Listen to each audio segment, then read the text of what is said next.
Hey, what's up guys? I'm gonna do a video of some of the stuff I've picked up in pretty much like the last month, I think.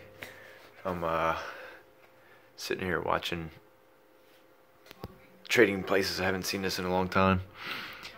I guess I'll show some movies I got. I'll try to go through this quickly. There's a Goodwill near my house that they kinda reduced their prices on DVDs.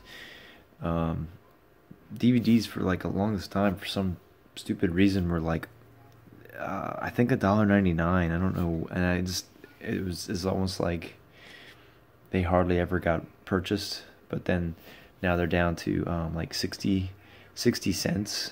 So 60 cents is like not bad. But pretty much all of these I've found there or at the same pawn shop that I've kind of depended on. Pawn shop is 50 cents a piece, or 2 for $1. So 2-pack, the Road Warrior and Mad Max Beyond Thunderdome. I have the Road Warrior, I believe. I just didn't have Beyond Thunderdome. So I would probably just see if my dad wants the Road Warrior.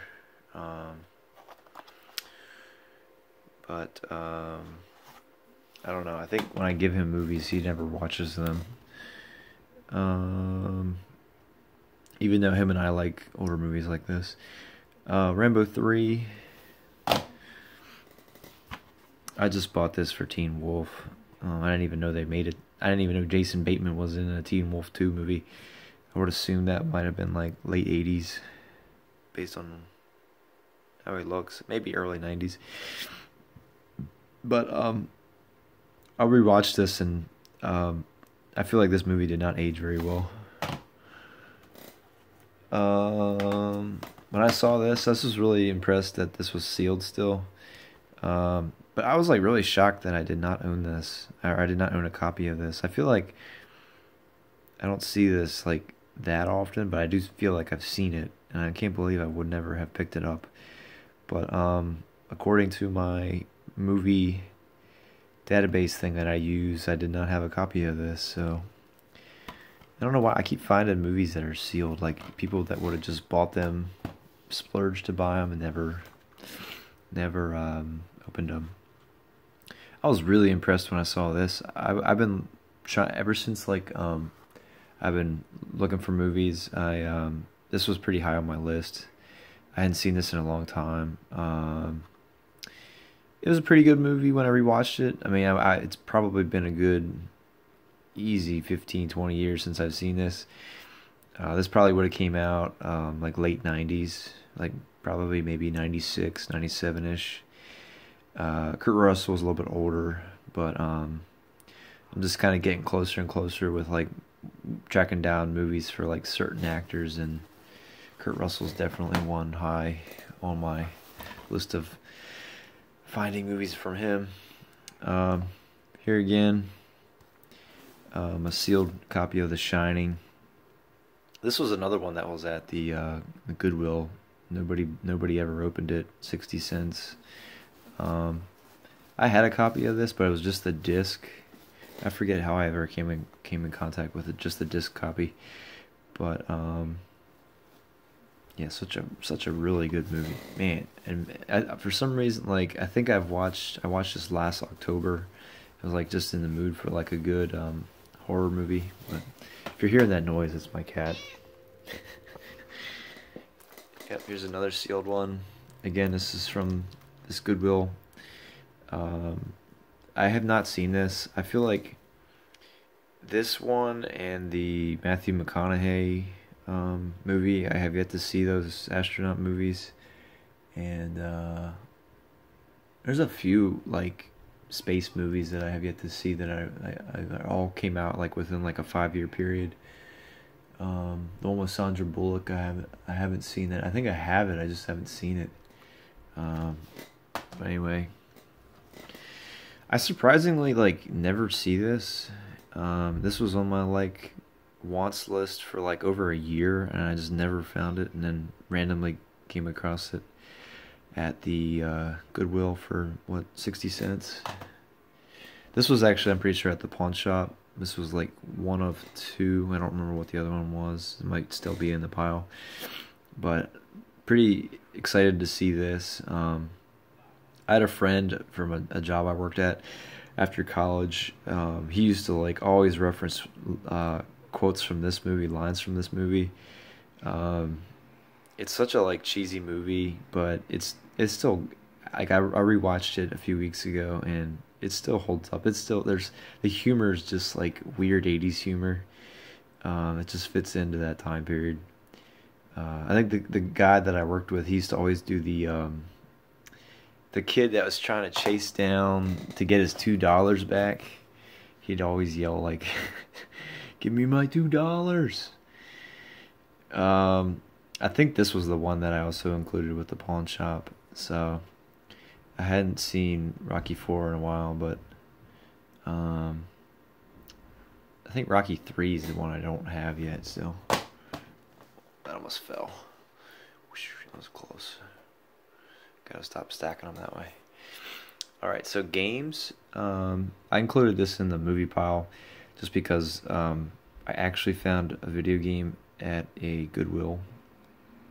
The only problem with like the movies being reduced is that the games have not been reduced.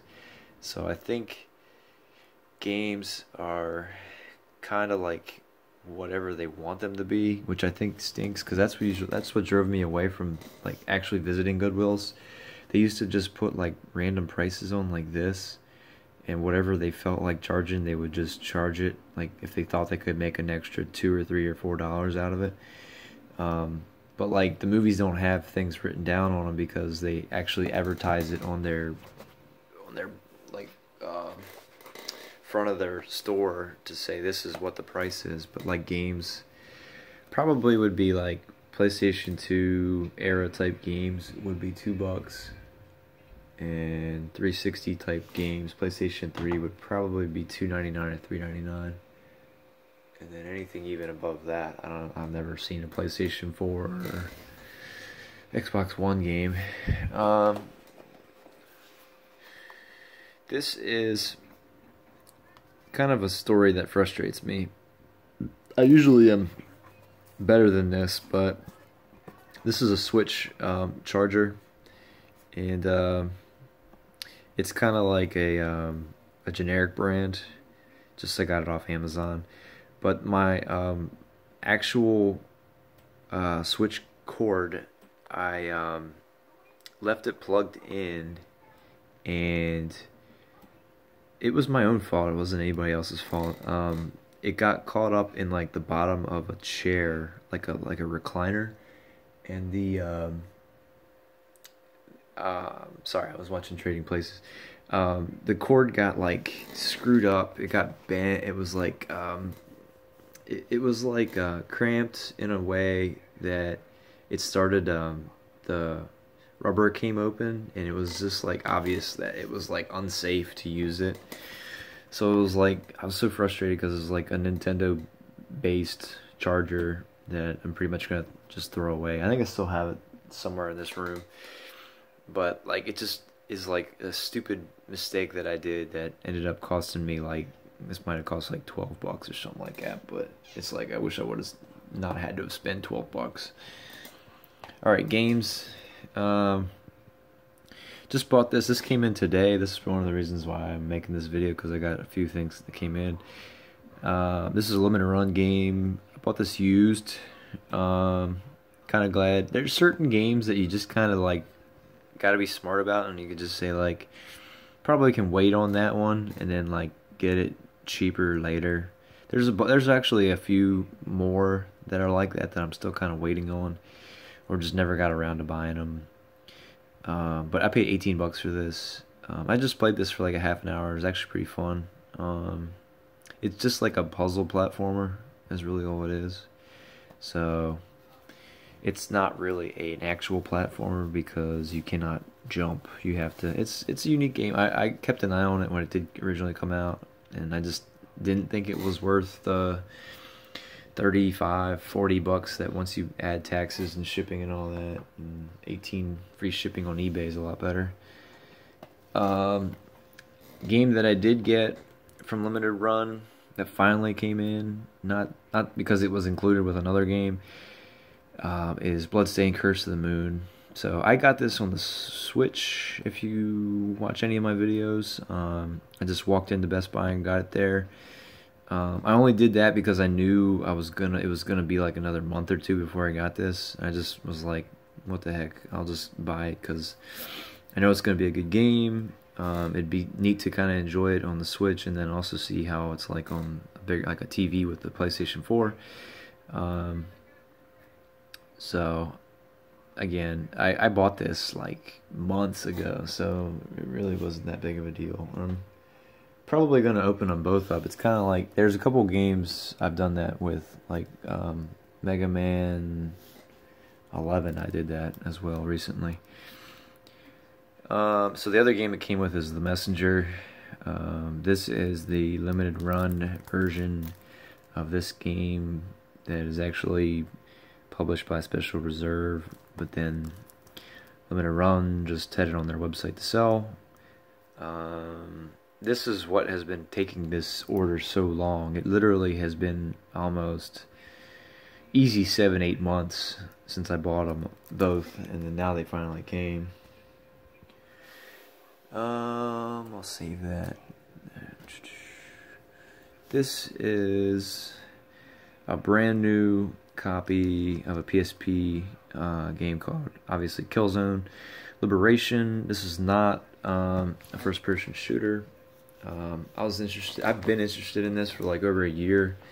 I haven't played my PSP in probably about a year, but I've just kind of figured that there are some cheap PSP games. Like, this is brand new sealed, free shipping from an eBay seller. It was like $6, literally. It's like I usually have a hard time finding used games for like under 10 because this is not worth really their time. But like, there might be some sellers that have so many copies of these games that they just are trying to unload them. So it's like right now is a really interesting time to maybe try to get a few of these, especially like ones that are not like totally obscure. Like there's some other ones that are like similar priced, brand new, like the Daxter game. It shouldn't be Jak and Daxter, just regular Daxter. And then there's a Clank game too, with like Ratchet and Clank. Real cheap because they probably just printed so many of them that they're still out there in someone's warehouse. But I actually looked up some stuff about this, and it's kind of like a top-down. I guess it can't be a twin-stick shooter because there aren't two sticks on the PlayStation PSP.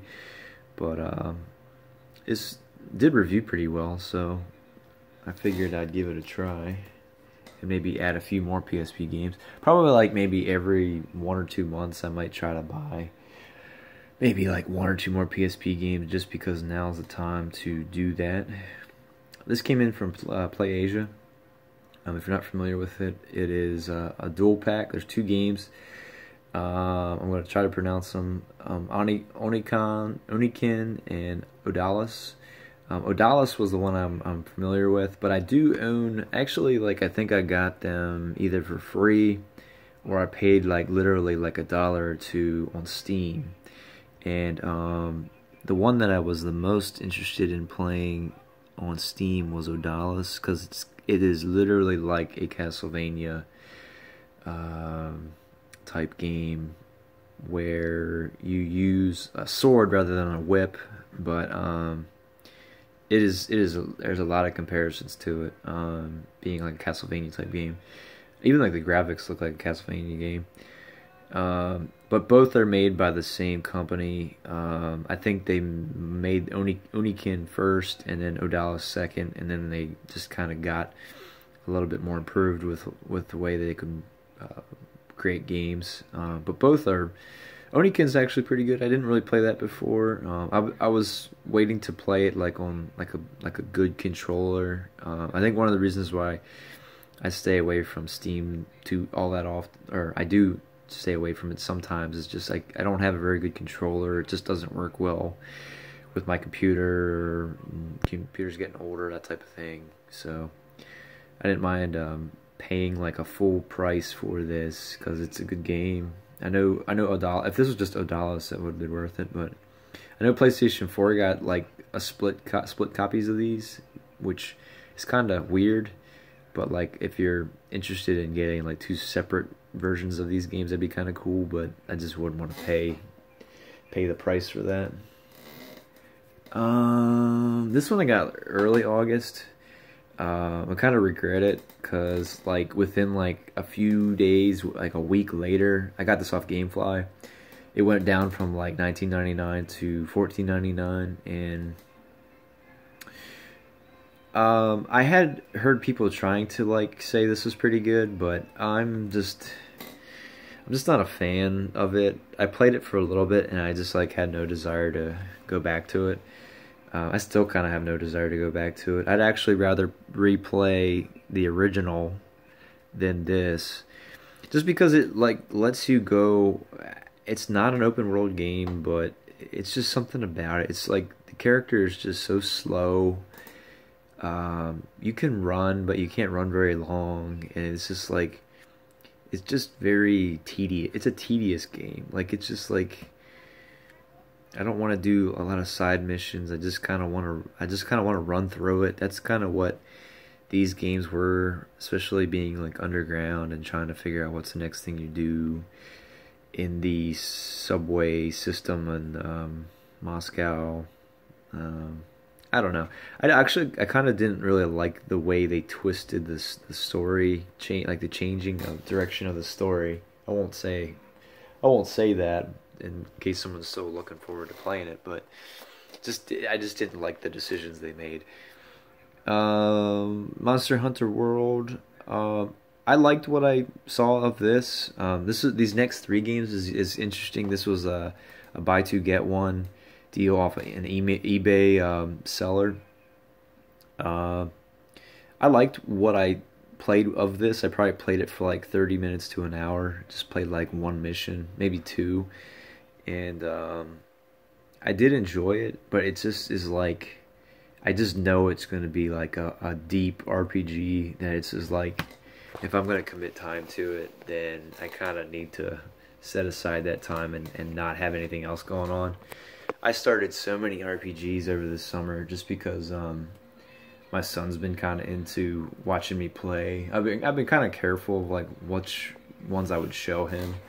Like I wouldn't have him around when I'm playing this just because of how scary some of the dinosaurs would be, because he's not even 4 yet. But it is a very good game. I got it because the price was really good. So the buy two get one, because of it being like a three games, and then you factor the price coming down for all three. This was about $7. $7. It's a the seller that was selling them. They're all pre-owned. It's not like it's brand new or anything like that. But $7 for that was pretty good. The other two I got was this. This would basically be about $4. Everybody's Golf.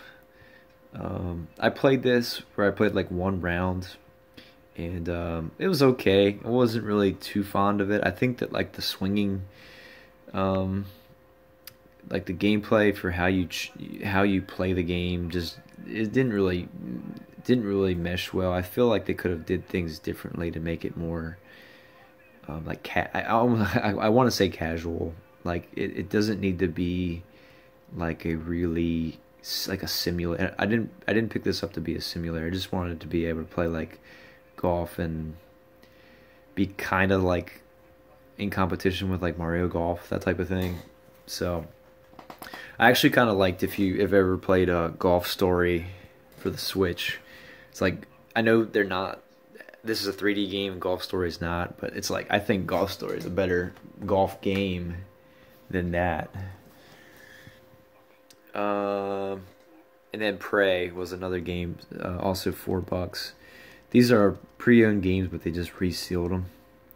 So I was actually really impressed. Like they all came like in a seal like this, and it's like it is a pre-owned game because it says it on the back. But for $4, I had heard some good things about this, so figured I would pick it up. So those are my games for this month. Kind of really excited about The Messenger. And obviously, a lot of them are pretty good games. Kind of disappointed in Metro. But, I don't think I'm going to, like, sell it or anything, because it's not really worth it. But, let me know what you're playing. See ya.